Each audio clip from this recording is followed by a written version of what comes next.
So this is the deck that I just naturally put together, and it seemed to be pretty effective. I went 3-0 with this build. Opening hand in this match, we get double Bestial Lubellion, so that's fantastic. The opponent is going first. What else is new? We lose the coin toss. Cup of Ace goes in their favor. They draw 2, but they set 1, most likely a Dice Jar. They are on like not 60 cards, so they likely did not try to fit a whole engine into their deck, playing like a 60 card pile. But we are going to immediately search for Magnamut. Magnamut, obviously the best Bestial because it searches. So what you see us do here is actually utilize Snipe Hunter first to discard the trap card. Then we used the Dimension Dice to tribute the Snipe Hunter. So this would give us the Darkened Graveyard to banish for the Magnamut so that we don't have to banish the Lubellion.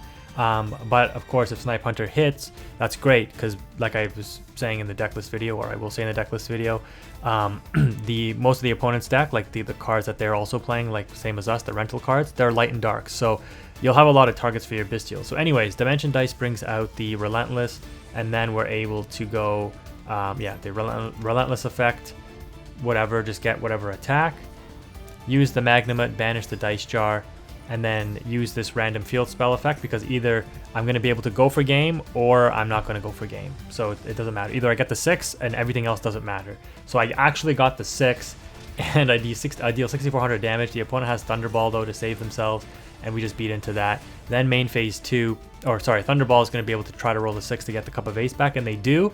So okay, the luck is, I guess, all over the place on both players' sides.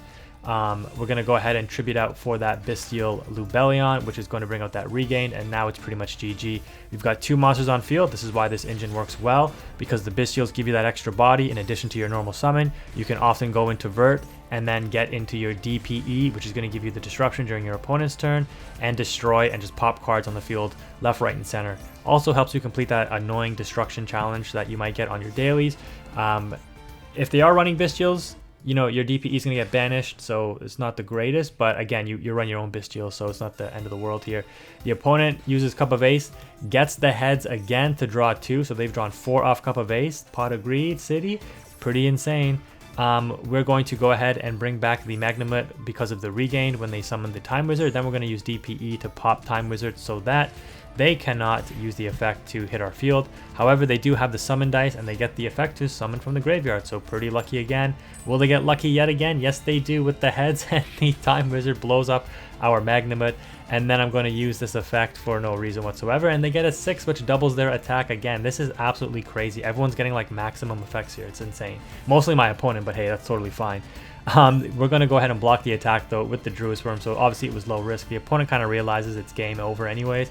We've got the entire Bestial engine rolling. We're going to get Lubellion back next turn, get Beast to hand, you know, or to field. And we've got another Lubellion in hand, like it's just a GG. So that is how powerful the Bestials can be if you just get them into rotation. So this Tryout Duel event is basically just like you're running 30 useless cards and everybody is supplementing it with like an actual engine that they're hoping to draw into instead of those other 30 cards that the Tryout Duel is renting out to you. So this guy going first using Drytron, able to get into his engine right away, but we are playing the Bestials and that completely shuts him down, and he realizes that yeah, it's a GG, so he just scoops as soon as he sees the Bestial. Alright, so at the end of Season 18 in Master Duel, we got a new Duel Trial Tryout event where apparently they're giving you 30 cards that are rental cards, and they're all based around coin flips and die rolls, and it's, in my opinion, a very strange event. I'm not the biggest fan of it, but, you know, we'll make the best of it to get our free pack. And the thing that worked really well for me is using Bestials and the small Destiny Hero package, which you may think counteract, but they actually work because I guess not many people are running Bestials in this event, at least not yet.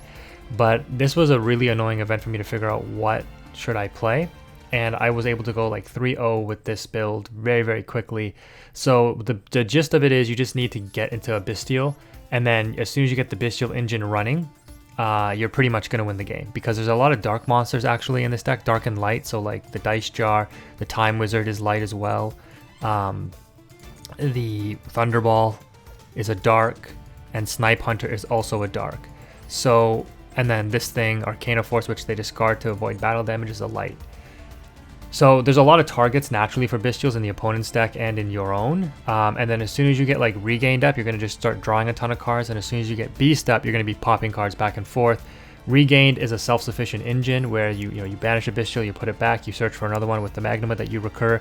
So it's pretty much like GG's. For the extra deck, I just opted to throw in Destiny Hero Phoenix Enforcer and a Predaplant Vert Anaconda to send a Fusion Destiny, and then just throw in a Dasher and a Denier. So it's actually not that bad. Like I said, I was able to go 3-0 quite quickly and just kind of dominate. Pot of Prosperity as well, just to banish these useless extra deck cards and search for what you need. So as a quick bonus clip, I also wanted to show you what you can do if you were also running Mathmech. So you don't have to play a very big engine. You can see here we're playing 45 cards, and you can just play the couple of Synchro Mathmech cards and one Alum version, and you should be fine for this setup. If you have these cards already, because they're like the circulars and stuff are ultra rares. You're not going to be crafting them just for like a tryout duel. But if you have Mathmech, you can use this build. So yeah, the opponent ends with the Relentless, which is buffed up, and the Field Spell. We're going to start off by Signet Mining for the Circular by ditching the Sigma. We pitch a Multiplication, which we're playing 3 of, and you can just see here right now, it's just GG. So don't need to go into Alum version necessarily, but yeah, we got Diameter for follow-up just in case we need it. The Synchro Summon into the final Sigma into the extra monster zone triggers off the Multiplication to double the attack, and then Billion Blade will dump another Circular to gain 1500 attack. The Geomathmech Sigma does double damage when it attacks into a monster, and that was enough for game. 8400 damage into that 3300 attack monster. So very easy to OTK with Mathmech in this event.